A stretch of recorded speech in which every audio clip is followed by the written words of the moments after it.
جو یوم سب ایام میں سب سے عظیم ہے، جمعہ کریم ہے، جمعہ کریم ہے، جمعہ کریم ہے، جمعہ۔ السلام علیکم ورحمۃ اللہ وبرکاتہ۔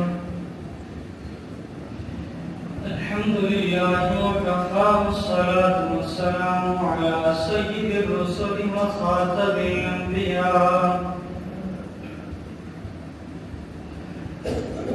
اما بعد فاعوذ باللہ من شرور انفسنا ومن سیئات اعمالنا، من يهده الله فلا مضل له ومن يضلل فلا هادي له، ونشهد أن لا إله إلا الله وحده لا شريك له، وأشهد أن سيدنا ومولانا وحبيبنا وشفيعنا وسندنا محمدا عبده ورسوله، أما بعد، أعوذ بالله من الشيطان الرجيم، بسم الله الرحمن الرحيم، الذين يأكلون الربا لا يقومون إلا كما يقوم الذي يتخبطه الشيطان، صدق الله العظيم وصدق رسوله النبي الأمي الكريم، ونحن على ذلك لمن الشاهدين والشاكرين، والحمد لله رب العالمين۔ اللهم صل على محمد وعلى آل محمد كما صليت على إبراهيم وعلى آل إبراهيم إنك حميد مجيد، اللهم بارك على محمد وعلى آل محمد كما باركت على إبراهيم وعلى آل إبراهيم إنك حميد مجيد۔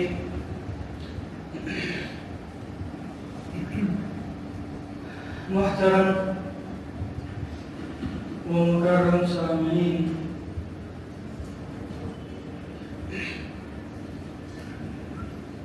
کچھ چیزیں ایسی ہیں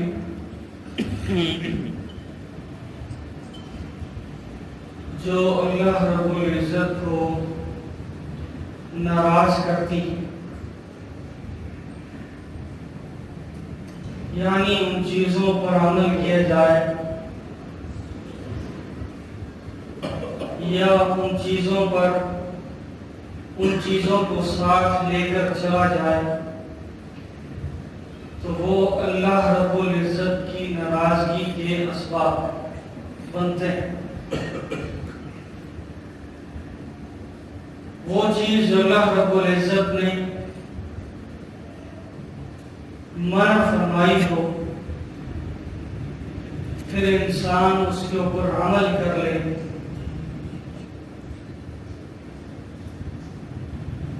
اور اگر کسی حالت میں وہ اس دنیا سے رخصت ہو گیا،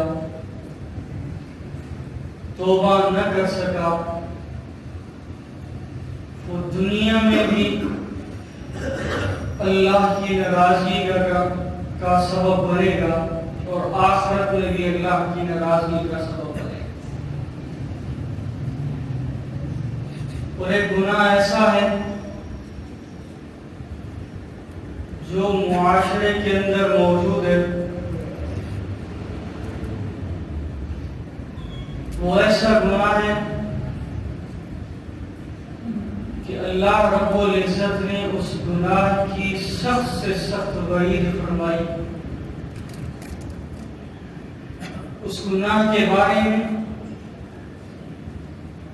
نبی اکرم صلی اللہ علیہ وآلہ وسلم نے بہت سخت سزائیں سنائیں۔ وہ گناہ کیا ہے وہ گناہ سود کھانے کا گناہ ہے۔ ہر گناہ پر اللہ رب العزت نے سزا رکھی ہے، پر جو قرآن مجید میں سود کی جو سزا یا اس کی وعید فرمائی ہے وہ سب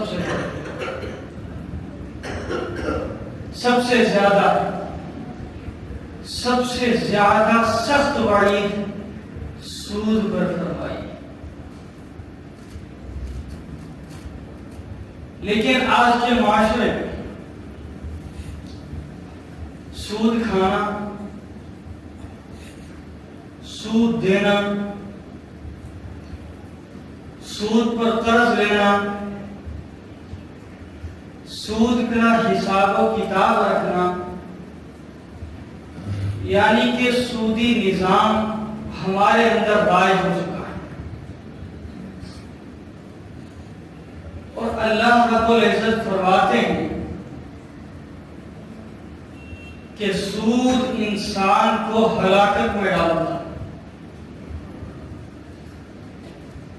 اور اس کی قرآن مجید میں بہت ساری جگہوں پر اللہ رب العزت نے اس کی وعیدیں فرمائی، اور ساتھ یہ بھی فرما دیا کہ سود انسان کو ہلاکت کی طرف لے جاتا ہے، یعنی کہ اس کا مال ختم کرتا ہے، اور صدقہ جو ہے وہ مال کو بڑھاتا ہے۔ یہ کس کا فرمان ہے؟ اس رب کائنات کا فرمان ہے کہ جس نے ہم سب کو پیدا کیا۔ اس رب نے کہا کہ سود کھانے والا، سود رکھنے والا، سود لینے والا، سود کا حساب و کتاب رکھنے والا، اس پر اللہ کی لعنت ہے۔ اور یہ لعنت کوئی اچھی چیز نہیں۔ لعنت سے کیا مراد ہے؟ لعنت سے یہ مراد ہے کہ وہ سود کے ساتھ منسلک جو شخص ہے نا، وہ اللہ کے غیظ و غضب کو دعوت دے رہا ہے۔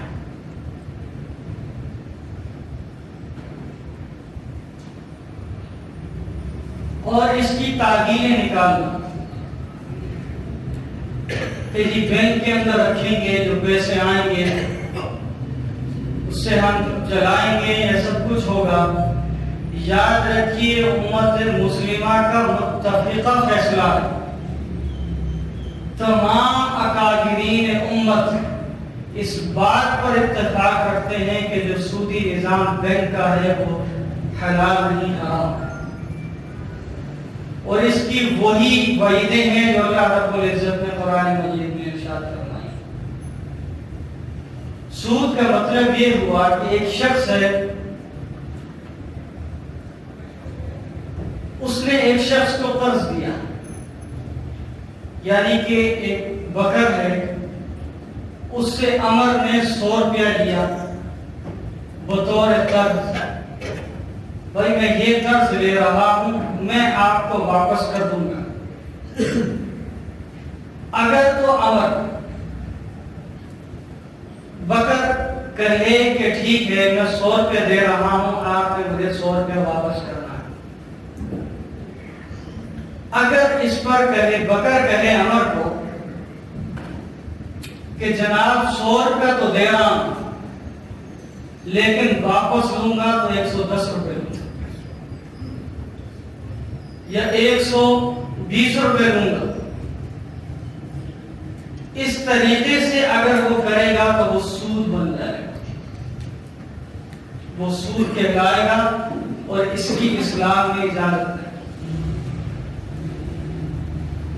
قطعاً طور پر اس کی اجازت نہیں، اور ساتھ میں یہ بھی کہا جاتا ہے کہ بینک سے جو ہم قرض لیتے ہیں یا بینک سے ہم چیز لیتے ہیں وہ سود میں داخل نہیں، وہ انٹرسٹ ہے۔ یاد رکھیے سود کا نیا نام انٹرسٹ بنا دیا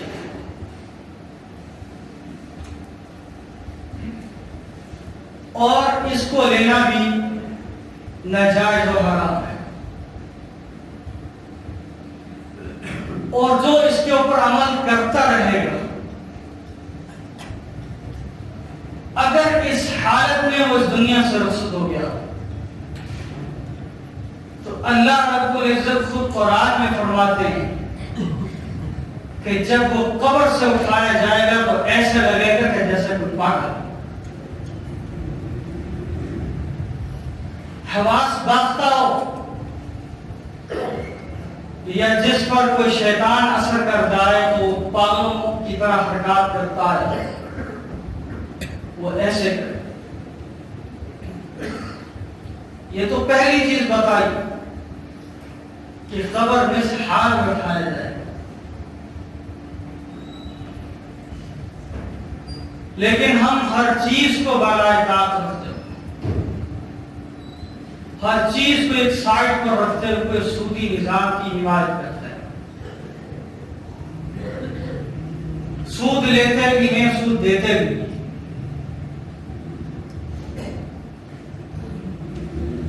اور اللہ رب العزت نے فرمایا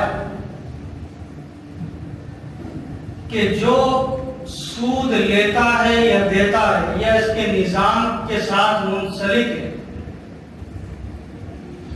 اسے چاہیے کہ وہ سود کا نظام ختم کر دے۔ بصورت دیگر اس کو تنبیہ کی جا رہی ہے کہ اگر تو سودی نظام نہیں چھوڑے گا، اگر تو سود لینا دینا نہیں چھوڑے گا تو اللہ اور اس کے رسول کی تیرے ساتھ جنگ ہے۔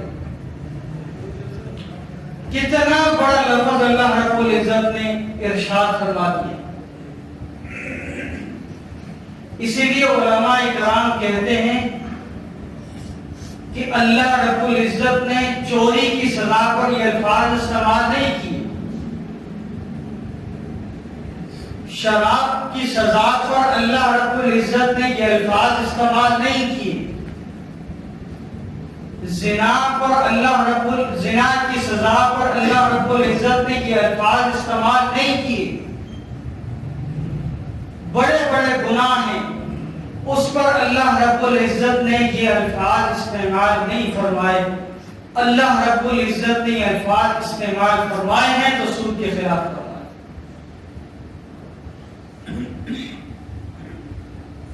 اتنا بڑا لفظ، اتنی بڑی بڑی جنگ کوئی اچھی چیز تو نہیں ہوتی۔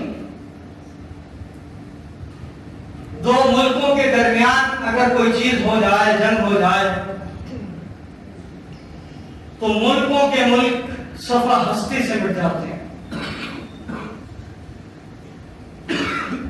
معیشتیں تباہ ہو جاتی ہیں، لوگ گھر سے بے گھر ہو جاتے ہیں۔ یہ دنیا کی جنگ ہے، یہ انسانوں کی جنگ ہے کہ اس کے اندر اتنا نقصان ہوتا ہے تو سوچئے جسے رب کہہ رہا ہو کہ میں تیرے ساتھ جنگ کرنا چاہتا ہوں، اس کے پاس کوئی اسباب ہے؟ دنیا وما فیہا کو لے کر کے اگر آ جائے تو اللہ رب العزت کے کن لفظ کے سامنے وہ کچھ بھی نہیں۔ میرے رب نے کن کہنا ہے تو صفحہ ہستی سے مٹ جائے گا۔ رب نے کن کہا، قومیں کے قومیں الٹا دی گئی۔ رب نے کن کہا تو فرعون کو دریا نگل گیا۔ رب نے کن کہا، قارون کو زمین نگل گئی۔ کیا وہ رب اب کن نہیں کہہ سکتا؟ وہ ڈھیل دے رہا ہے میرے آقا کی دعا پر کہ جس طرح پہلے قوموں کو پکڑا تھا اے رحمت للعالمین، اس طرح تیری امت کو نہیں پکڑوں۔ انتظار کروں گا توبہ کا کہ وہ آئیں، مجھ سے مانگے میں دوں گا۔ انتظار ہوتا رہتا ہے. جتنا مرضی بڑا گناہگار ہے، چاہے سود کھانے والا کیوں نہیں ہے، زنا کرنے والا کیوں نہیں ہے، شراب پینے والا کیوں نہیں ہے، آ تو صحیح، جھک تو صحیح، مان تو صحیح، بھلا تو صحیح، اپنی درخواست دے تو صحیح، پھر دیکھ میری رحمت کو کیسے جوش آتا ہے، کیسے یہ دنیا وما فیہا تیرے اشارے کے اوپر کر دیتا. ایک اللہ والے کے بارے میں آتا ہے، دریا کے کنارے کھڑے ہوئے تھے، کچھ چیز کو سی رہے تھے.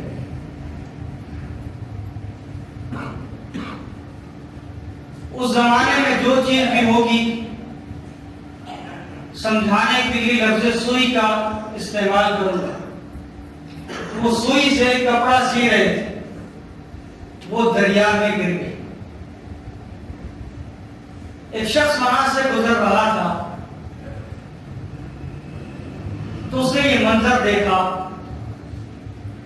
تو اس اللہ والوں نے کہا کہ اے دریا کی مچھلیوں،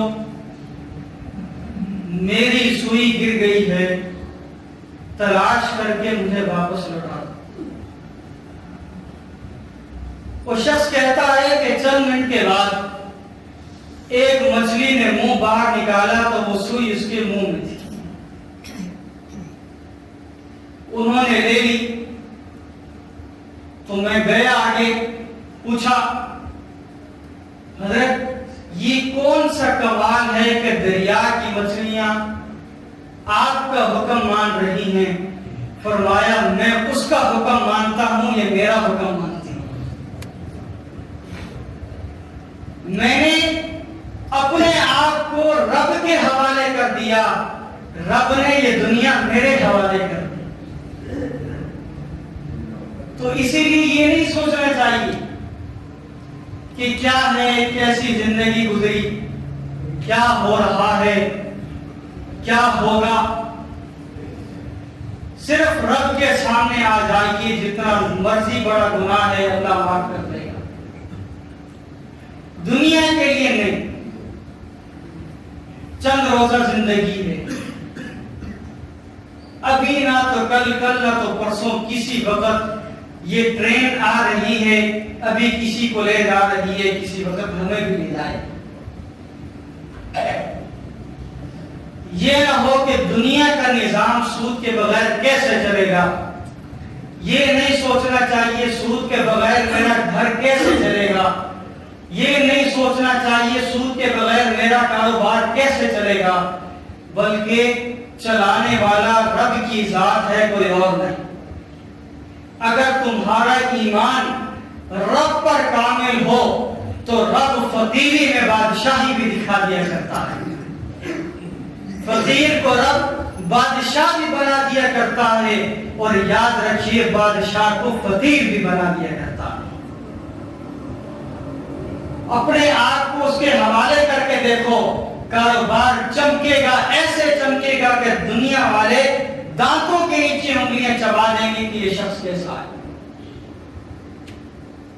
سعودی عرب کے اندر ایک ریسٹورنٹ ہے، آپ نے نام سنا ہوگا، البیک.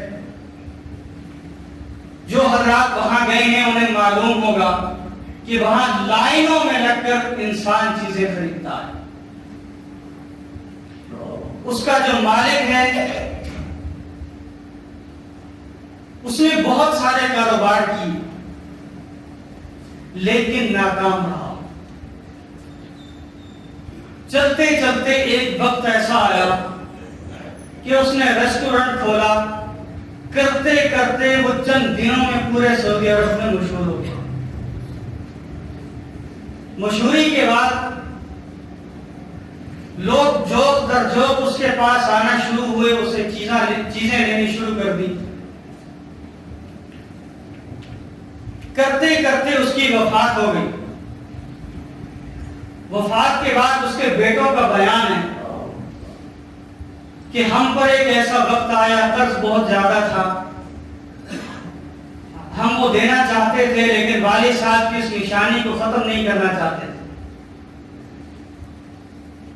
جب ہم نے والد صاحب کی وصیت کو کھولا تو انہوں نے اپنی کہانی لکھی ہوئی تھی، اس میں لکھا تھا کہ میں نے بہت سارے کاروبار کیے، ناکام رہا۔ پھر ایک دن صبح کے وقت آنکھ کھلی، رب کی حضور پیش ہوا اور کہا کہ یا اللہ میں آپ کے ساتھ پارٹنرشپ کرنا چاہتا ہوں۔ آج کے بعد جو بھی گاہک میرے پاس آئے گا، فی گاہک میں 1 روپیہ آپ کی رضا کے لیے خرچ کر دوں گا۔ نیچے اس نے لکھا وہ دن ہے، آج کا دن ہے، آج سعودی عرب کا سب سے بڑا رئیس آدمی۔ جب اس کے بیٹوں نے یہ حالات دیکھے تو انہوں نے اعلان کیا کہ والد نے فی گاہک پر 1 روپیہ رکھا تھا، ہم فی گاہک پر 2 روپیہ رکھیں گے۔ اور آج انہیں البیت والوں کی بہت سارے ممالک میں ریسٹورنٹ کھلے ہوئے ہیں اور بہت سارے یتیم خانے ان کے اربوں روپے روز کے جا رہے ہیں اور اس پر وہ چلا رہے ہیں۔ کیا تھا کہ اللہ پر توکل تھا، سود کی طرف بھی وہ جا سکتا تھا، سود بھی لے سکتا تھا، پیسے بھی کر سکتا تھا، لیکن اس نے جو معاہدہ کیا وہ اللہ کے ساتھ کیا، تو اللہ رب العزت نے زمین سے اٹھا کر آسمان پہ بادشاہ کیا۔ جنید جمشید مرحوم نے بھی یہی کہا تھا کہ میں جب مشکل وقت میں آیا، لوگوں نے مجھے کہا کہ سود کی طرف چلے جاؤ، بینک سے قرض لے لو، سب کچھ کر لو، لیکن میرا دل مطمئن نہیں تھا۔ میں حضرت مفتی تقی عثمانی مدظل العالی کی خدمت میں حاضر ہوا اور حضرت سے عرض کیا، حضرت اس وقت تو گانے گایا کرتا تھا، مال و دولت اسباب تھے، اب کچھ بھی نہیں ہے، کاروبار بھی کرنا چاہتا ہوں، تو لوگ کہتے ہیں کہ سود لے لو، قرض لے لو، یا کسی بینک کے ساتھ کوئی معاہدہ کر لو۔ تو حضرت نے کہا تھا کہ تمہارے پاس ایک کوئی شخص ہے جو تمہارے ساتھ مل کر کاروبار کر سکتا ہو؟ انہوں نے کہا جی ہاں۔ تو حضرت نے فرمایا کہ ایسا کرو، تم 2 ہو جاؤ، تیسرا رب کو رکھ لو، تم 2 ہو جاؤ کاروبار میں اور تیسرے میں رب کو شریک کر لو۔ جنید جمشید مرحوم کے یہی الفاظ ہیں کہ یہ الفاظ میں نے سنے، اس کے بعد میں گھر واپس آیا، میں نے سوچا، میں نے اللہ رب العزت کو اپنے کاروبار میں شریک کر لیا کہ جتنا مال و دولت گانے گاتے وقت جو میرے پاس تھا، اللہ رب العزت نے اسے ڈبل مجھے عطا کر دیا۔ صرف سود کے نظام سے بچا، اللہ کے نظام کی طرف آیا۔ تو اسی لیے یہ سود کا نظام بہت برا نظام ہے۔ نبی کریم صلی اللہ علیہ وآلہ وسلم نے فرمایا کہ 70 قسمیں ہیں سود کی، اس میں جو سب سے ادنا درجہ سود کا ہے وہ ماں کے ساتھ زنا کرنے سے بھی زیادہ۔ اقسام بتائے 70، لیکن اس کے ساتھ جو سب سے ادنا درجہ بتلایا وہ ماں کے ساتھ زنا۔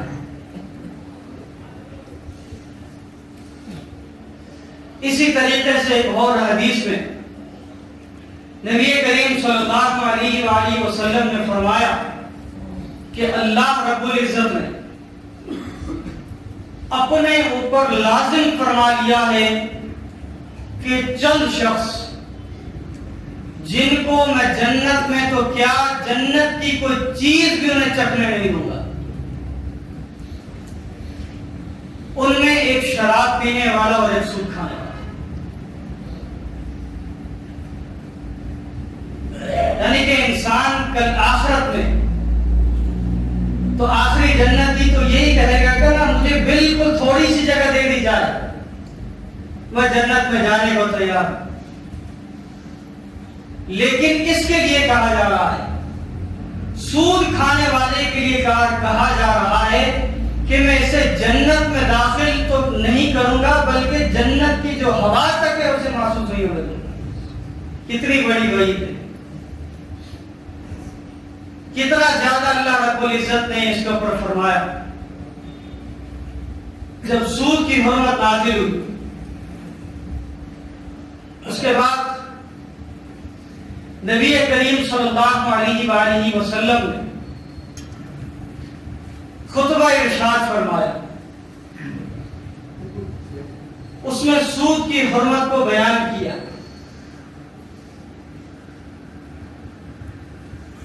اس وقت حضرت عباس رضی اللہ تعالی عنہ سے کچھ لوگوں نے قرض لیا ہوا تھا سود پر، سود کی حرمت سے پہلے۔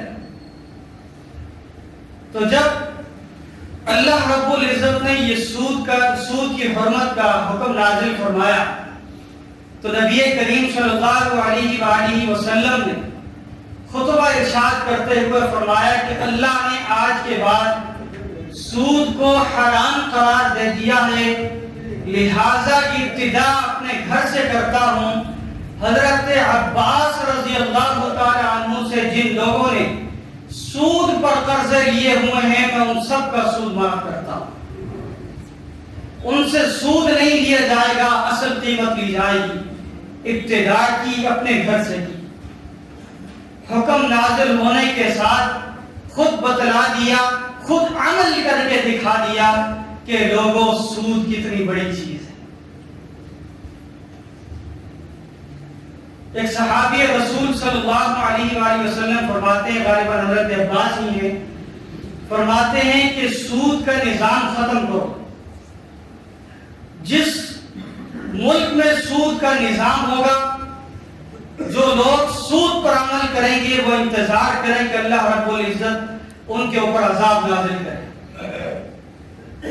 فرماتے ہیں کہ پہلے تو وہ خود ختم کریں، اگر وہ خود ختم نہیں کر سکتے تو خلیفہ وقت کو چاہیے کہ وہ آ کر اس کو بزور بازو ختم کروائے۔ یہ اتنی بری چیز ہے۔ خلیفہ کو کہا جا رہا ہے کہ اگر عوام اس چیز کو ختم نہیں کر سکتی تو بزور بازو، بزور طاقت اس چیز کو ختم کراؤ، کیونکہ یہ چیز اللہ رب العزت کے غیظ و غضب کا شکار کر دیتی ہے۔ اللہ رب العزت اس سے ناراض ہو جاتے ہیں۔ تو آج پاکستان کے اندر سود کا نظام جو چل رہا ہے، اسے ختم کرنے کے لیے جو کاوشیں کی جا رہی ہیں وہ قابل تحسین ہیں۔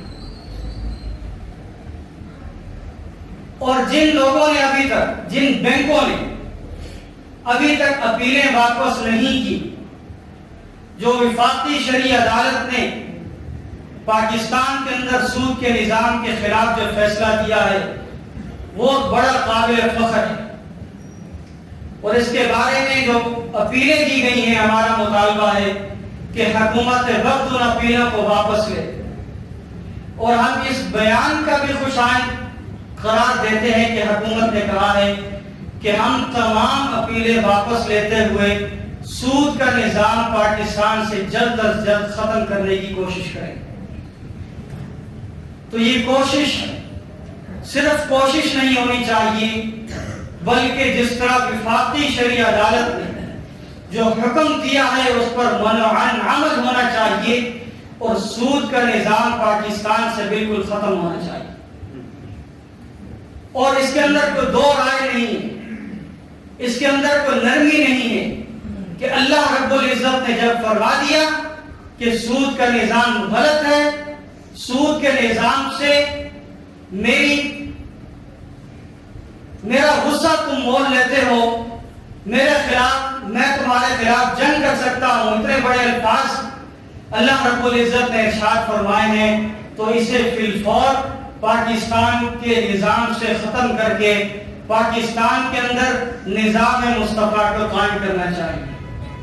جو نظام نبی کریم صلی اللہ علیہ وآلہ وسلم لائے، جو نظام حضرت ابوبکر صدیق رضی اللہ تعالی عنہ نے چلا کر دکھایا، جو نظام حضرت عمر، حضرت عثمان، حضرت علی خلفائے راشدین جو نظام لائے، وہ سب سے بہترین نظام ہے، وہ امن والا نظام ہے، اس کے اندر ترقی ہے، سب کچھ ہے۔ اگر سود کا نظام آئے گا تو ہم ہلاکت کی طرف جائیں گے، اگر خلافت نظام راشدہ آئے گا تو ہم کامیابی کی طرف جائیں گے۔ اللہ رب العزت سے دعا ہے کہ اللہ رب العزت ہم سب کو سود سے بچنے، سود کے نظام کو ختم کرتے ہوئے نظام خلافت راشدہ لانے کی توفیق نصیب فرمائے۔ وآخر دعوانا الحمد